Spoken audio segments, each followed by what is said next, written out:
24th of January 1965, at the age of 90, Winston Churchill died. He'll be forever remembered as the leader of Britain during the Second World War, particularly during the summer of 1940, when Britain stood alone against the Nazi menace. At his funeral, world leaders gathered, millions watched on television, and crowds lined the streets of London. I think it's safe to say no other British political leader will receive such a send-off. This statue stands at the heart of the Woodford constituency Winston Churchill represented in Parliament for 40 years. And yet there's another side to Winston Churchill. He was the arch defender of the British Empire, an opponent, for instance, of Indian independence. And yet, he lived to see the demise of that empire. In this programme, we shall be looking at the life, times and legacy of Winston Churchill.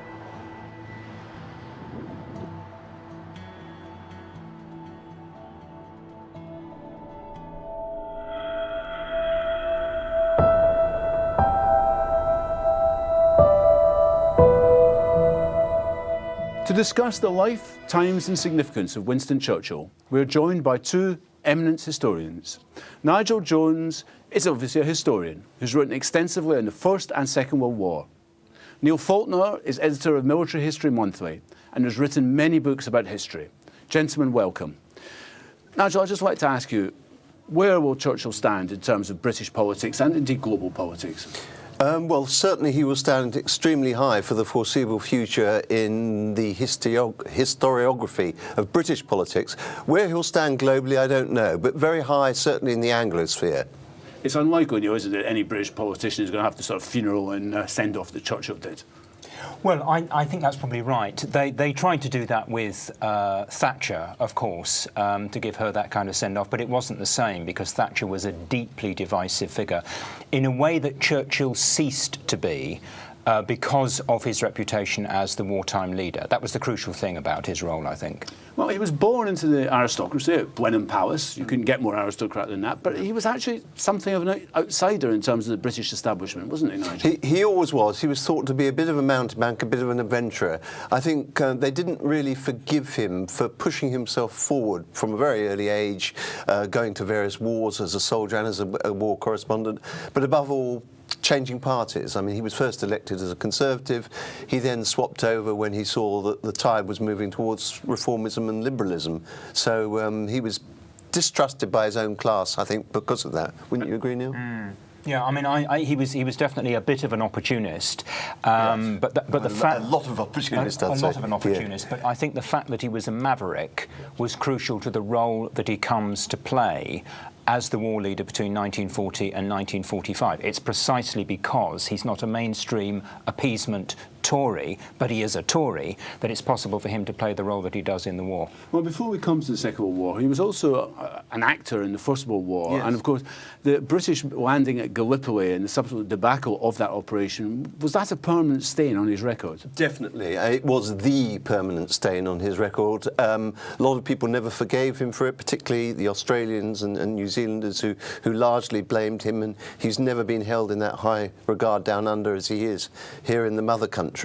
But I'd just like to take issue with something that Neil said about him. He was a Tory. He was ostensibly a Tory, but I would say first and foremost he was a Churchillian. He was not a politician of great ideology beyond his wish to preserve the British Empire, preferably with himself at the top of it. And that is a key point. One of his aims, and it runs like the rhetoric or stick of was the preservation of the British Empire. And Gallipoli is part of that, you see, because I think it's true in the First World War and it's true again in the Second World War that what he's interested in doing is maintaining Britain's global position, which is why he has a strategic orientation on the Far East, on India, on Suez, on the Mediterranean, and so on. And the Gallipoli intervention is in part an attempt to find a kind of soft underbelly to break through the kind of resistance of the Central Powers on the Western Front. But it's also actually about positioning Britain in that part of the world to be able to defend and indeed extend her her empire. He was always looking for the shortcut. I mean, Neil mentioned the soft True underbelly. in the Second World War as well. Both World Wars. I think he was always looking for a quick victory, an easy victory if it could be had. I mean, he obviously, as with everyone, he was greatly influenced by the static trench warfare on the Western Front. He had 6 months stint in the trenches himself, actually, and he wanted to avoid that at all costs in the Second World War. After the First World War, he returns to office, this time as a Conservative. His political views shift remarkably, actually, to the right. I mean, if anything, he's on the right of the Conservative Party during the 1920s. Yes, I think he's. If there's a constant thread to his politics, it's the idea that there is a ruling class. It's sometimes appropriate for the ruling class to deliver reform from above, and that, in a sense, is the character, it seems to me, of his liberalism at the time of the First World War and before. But then, if the working class begins to organise itself, build unions, take strike action, begin to act for itself, Churchill is extremely hostile to that. He's a strike breaker. He's an anti-union politician. He's profoundly, deeply anti-working class. He's a classic Tory snob in that sense. He has the sense that there's an elite who are entitled to rule, and that's true when he's a liberal and also when he's a Tory. A class war, Nigel? Certainly, yes. I think what Neil hasn't mentioned is the deep effect the Russian Revolution, the Bolshevik takeover in 1917 had on Churchill. He was actually one of the prime movers in the attempt by the Allies, not only by Britain, to roll back that revolution and support the white side in the Russian Civil War. And I think that had a profound effect from him. I would agree with Neil. He moved from being a reformist liberal, as he'd been before the First World War, to being a rather high-bound reactionary Tory. I think his most reactionary period was the 20s and early 30s. And then he changed again, I would say. In the early 30s, when the most notable feature of his politics was opposition to Indian independence, which again put him on the fringe in some ways of the British ruling class. That too, and also the fact that he took his romantic royalist side. He took the side of King Edward VIII in the abdication crisis, didn't see any need for him to quit, and was very much in the minority on that, and was, I think, the only occasion he was booed and shouted down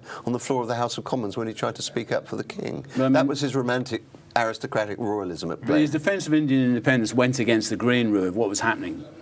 Yes. Absolutely, yes. It did, and it seems to me that that is part of this constant thread. He's anti-working class at home, and his anti-independence and anti-nationalist movements in relation to the empire. He's a hardcore class reactionary in that sense, and I think that's a thread that runs right through his politics, and it makes him increasingly, of course, an anachronism and a liability, as it becomes impossible for the British imperial class to maintain control in the old way. But in the mid-1930s, late 1930s, he sees that Hitler is a threat. Yes. It's quite interesting. He didn't have any particular problem with Mussolini, the Italian fascist dictator, but he understood something about Hitler, didn't he? He did. He made a visit to Germany, came close to meeting Hitler. Interestingly, they'd served within a mile of each other on either side in the trenches, but he never actually did meet Hitler. But he saw the beginnings of Nazi rule in Germany. He saw the beginnings of Nazi rearmament in Germany, and he saw that as a major threat, not only to Britain but to the peace of Europe as a whole, and he could clearly see that the Second World War was in preparation. And almost alone among leading British politicians, he spoke out pretty consistently against it from the mid-30s onwards with increasing urgency. And Neil, could you explain the dominant thread of British politics, and indeed French and American politics, which was cold appeasement? Yeah, and I think that was because the bulk of the British and indeed the French elites in the interwar period, they saw the Soviet Union as the principal threat to the stability of Europe and the peace of Europe. So they were very much focused on that. And I mean, I agree with what Nigel is saying about Churchill's perceptiveness in relation to Germany. But that, of course, is a common thread too. It's a common thread of sort of British history, really, in the first half of the 20th century, that the conflict between British imperialism and German imperialism is a central axis of this, in a sense, 30-year war, which plays out between 1914 and 1945. And Churchill sees it more clearly and ahead of the rest of the British elite, I think. I mean, I find it difficult to grapple with. I mean, the British Prime Minister Neville Chamberlain went to desperate lengths to appease Hitler, to try and avoid saying, well, I mean, was he blind to Hitler's danger? Chamberlain himself had very little experience of foreign affairs, but fatally he thought he was good and could do business with Hitler. That was a fatal underestimation of Hitler by Chamberlain. So it was the wishful thinking. He didn't want another war. He was not a military man or a military politician. He'd stayed out of the First World War, and he thought he could. He had a very high opinion of himself, and he thought he could make a deal with Hitler. And of course, he couldn't. And I think they were broadly pro-fascist. I mean, a great chunk of British establishment opinion in this period was pro-fascist. They'd seen the Bolshevik Revolution. They were in the Depression. They could see the way in which large numbers of people had been radicalised across Europe. They were dealing with all of that. They saw the threat of revolution. They saw it particularly in Spain between 1936 and 1939. So there are a lot of very wealthy, powerful people. I mean, fascism in Europe, but not domestically. Domestically, fascism in Britain was irrelevant. What Neil hasn't mentioned is the huge upswell in pacifist opinion, both on the left and on the right. I mean, Mosley's fascist, towards the end of the 30s, adopted an openly pacifist line because they could see that the war would come with a Germany that they basically sympathised with. So there was pacifism as well, a huge pacifism on the left. The Peace Pledge Union, for example, getting millions of signatures for no more war. It was only very, very late in the day, after Hitler had torn up the Munich Agreement with Chamberlain, that there was a massive swing in public opinion, both on the left and the right, that he had to be resisted by armed force. Now, in April 1940, he becomes Prime Minister after actually a debacle, the collapse of Scandinavia, the occupation of Scandinavia to the Nazis. Almost immediately, the Nazis invade France and Belgium. It's desperate times. But once again, although he was leader of Britain, he was actually in a minority in terms of the Conservative Party and much of the establishment. Yes, I mean, I think appeasement remains a very powerful force through 1940. I think right into 1941, actually. Yeah. And it's interesting that Churchill, when he was first elected or first selected as Prime Minister, he would go into the House of Commons, and the cheers for Churchill would be louder on the Labour side than on the Tory side. And it's because he was at odds with a large part of the class that effectively he represented. Whereas the Labour Party by then was committed to the war. Because I think the Labour Party and the people the Labour Party represented had a sense that this was different from the First World War, because it was a war against fascism. And there was a very strong sense inside the British Labour movement generally that fascism was a mortal threat to Labour organisation. But this isn't the picture we're given of Britain in the summer of 1940 with the Germans and the white cliffs of Calais opposite the English Channel, the bombers overhead. I mean, you know, we're not told that a section of the British ruling class still wanted to make peace with Hitler. We're not, but Neil is right. There was a very important section clustered around the Foreign Secretary in the early part of Churchill's career, Lord Halifax, and his deputy, Rab Butler, another Tory who was quite happy to make a peace pact with Hitler. Had a long career in the Conservative Party. Indeed, almost became Prime Minister on 2 occasions post-war. I think it was Churchill's personal characteristic of ruthlessness which won the day. He had no hesitation whatsoever, for example, in attacking the French fleet, killing 1,200, I think it was, French sailors, and that impressed America in particular. They saw we've got a thug at the head of the British polity who is prepared to go to any lengths to win the war. It was his ruthlessness, I think, as well, which counted. Interestingly, if he'd been taken out somehow in that summer, he said he was walking with destiny. If he'd been taken out, would that have affected the outcome? Well, Halifax would have then become Prime Minister and would have made a peace deal with Hitler without any doubt, I think. And this point is interesting. I mean, the dominant opinion again inside the British ruling class, Neville Chamberlain, the Prime Minister up before, had been very suspicious of the Americans. Churchill was prepared to make an alliance with the Americans. Other sections of the Conservative Party are saying, no, don't do this, really. But Churchill was prepared to do this. There are two sorts of alliances which are being made by Churchill which are problematic, I think, for other sections of the elite. One is the alliance which, in effect, he makes with the Labour Party and the Labour movement. I mean, remember that this is the period when the Beveridge Report is put together. This is the Churchill government, when they start talking about the development of the welfare state. It's all happening under the Churchill government. He's no great reformer, but he has to make all of these concessions to the left in order to keep the left left firmly on board during the war. And then there's the alliance with the United States. And again, it's Churchill being quite prescient, really, and recognising that the British Empire is overextended and it's not going to be able to defend its empire at all unless it forms an alliance with, you know, the United States is described as the arsenal of democracy. And in June 1941, he makes another alliance going right against the grain of almost everything he stood for, and that's with Stalin's Russia. Yes, it was his pragmatism to do that, and of course he famously said that if Hitler invaded hell, he would make a speech in favour of the devil in the floor of the House of Commons. It's his pragmatism, and I mean, Neil described him as did I, as a sort of high-bound reactionary early in his career. But he was prepared to make the most surprising alliances. I mean, George Orwell wrote in one of his diaries in the middle of the war that he wouldn't be surprised to see Churchill heading a red militia occupying the Savoy Hotel. That was the sort of how he was perceived by a man on the left who recognised, if you like, his opportunism or his pragmatism. With regard to the American alliance, I think that was a natural fit for Churchill because we haven't mentioned the fact he was, of course, himself half American. His mother was American. But it's interesting, I mean, the rhetoric of that summer of 1940 in particular, if you read the Lord Beaverbrook press, the Evening Standard and all this, it's quite left-wing. You know, we're fighting a war for democracy, for freedom and so on, in the spirit of Garibaldi, etc. I mean, it's very different rhetoric. And that was genuinely so. I mean, because you know, when the bombs were raining down on London, something like 1 million Londoners were actually mobilised in ARP, in fire watches, in the Home Guard, in the Auxiliary Fire Service, and so on. There was a massive mobilisation of ordinary people.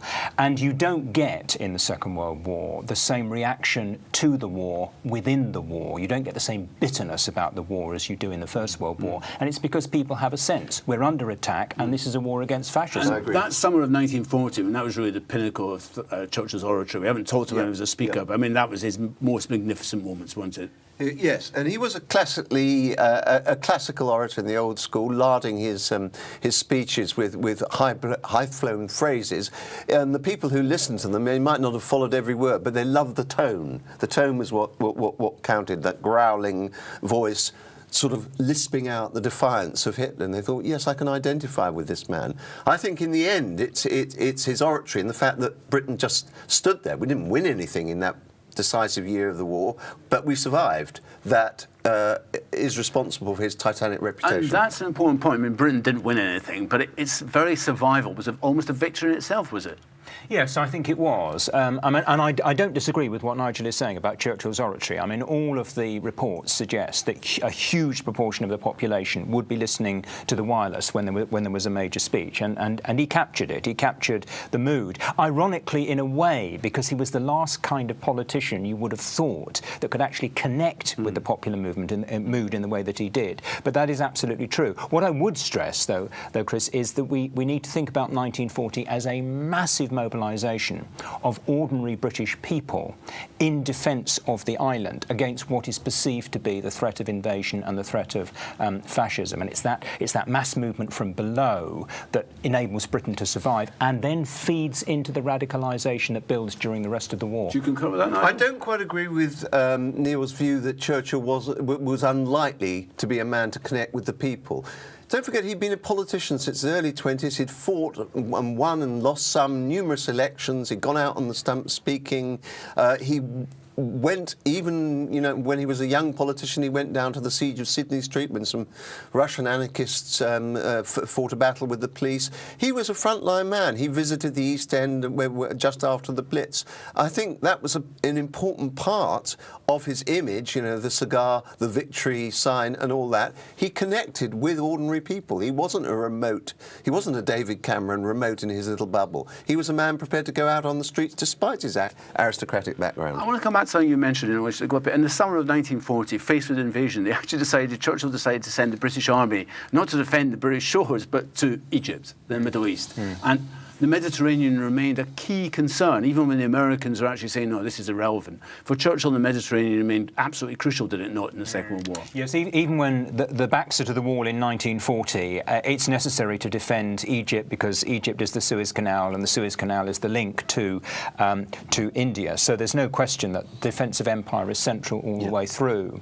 And the Mediterranean and the Far East, insofar as there are forces available, remains an absolutely central priority, which is why you get a continuing investment of British military power in the Mediterranean, and Churchill resisting opening a second front in northwest Europe in both 1942 and 1943, when that is already being discussed. And Stalin urging the second front on, and eventually the Americans more or less overruling Churchill and saying, we're going to do this, we're going to invade France. Right. That's right. I do agree with Neil there, and if you like, the Gallipoli of the Second World War was the loss of Singapore to the Japanese, even though Churchill had sent 2 major capital ships to its defence and was still funneling in troops from Australia and elsewhere just before the Japanese had a major impact in terms of particularly India. The loss of Singapore psychologically for the British Empire was possibly something it never recovered from. Yes, absolutely. Once the peoples of Asia had seen that mighty edifice fall, they thought, well, this is a paper tiger, this is a crumbling empire. Yeah. And by the 1945, the truth is, while Britain was on the winning side, Churchill had very little in terms of a hand to play. The war in Europe was essentially won by the Russians. The war in the Far East was run by the Americans, and they more or less excluded the British, even for the surrender ceremony in Tokyo Bay, terms of it. I mean, Britain wasn't a crucial player by the end of the Second World War. I think the Second World War is, well, it's a number of different wars, but it's 2 wars in particular. It's initially a war, a kind of rerun of the First World War, where Britain is fighting Germany, and then it becomes a war between the United States and the Soviet Union for influence. They're both fighting Germany, of course, but they're actually competing with each other for post-war influence. So the new world of the Cold War is taking shape in the last 2 or 3 years of the Second World War. Now, in that developing situation, Britain, of course, is very much the junior player, in hoc to the United States, and in terms of military power, an infant compared with the size of both the US and the Soviet militaries. Yes, marginalised. Churchill's importance in the war is that he kept Britain in as a player and stopped a deal being made with Hitler that could well have resulted, had such a deal been made, in Hitler successfully overrunning the Soviet Union, defeating Stalin. And domestically, in 1945, to his chagrin, he was rejected at the polls. Labour won a landslide victory. He was removed from office. Why did that happen? That happened because, at the end of the day, Churchill was a Conservative. Although the Conservatives never loved him, he was still the official leader of the Conservative Party. And the British people, particularly those who'd fought in the armed services, the millions who had, took a look at what the Britain had been like before the war, the Hungry 30s and all that, and thought, we don't want more of the same. We don't want the Tories back in power. We want Labour, we want a people's government, we want a broadly socialist programme, as they thought. And they voted him out of power. He was great for the war, not a good, in their eyes, peacetime Prime Minister. I mean, proof of what you were talking about, that radicalisation in Britain during the Second World War. And I completely agree with what Nigel has just said. And it's interesting as well that they estimate that 80% of serving military personnel voted Labour in May 1945. So that you had this extraordinary situation where an institution which is traditionally a pillar of the establishment and conservatism at that moment, because it was basically a citizen army of wartime soldiers, it was the spearhead of a radical desire which has swept across society for major reform. And where do you think Churchill stands in terms of his legacy on both sides of the Atlantic, both here in Britain and the United States? Well, I think in a way Churchill is the unwitting, because he wouldn't have chosen this, he's the unwitting architect of the British-American special relationship, where Britain is the junior partner to US imperialism. That has been the case since the Second World War. It's still the case today, even as American power globally declines. And Nigel, your verdict? I completely agree. The only thing I would say, within Britain itself, he is the icon of patriotism, and a sort of Britishness. There was a bulldog and the Union Jack and the bow tie. people associate Churchill indelibly with that image. Nigel Jones and Neil Faulkner, thank you very much. And thank you for joining us. 50 years ago, Winston Churchill died. I think it's safe to say no other British political leader will get the sort of send-off that Winston Churchill got 50 years ago.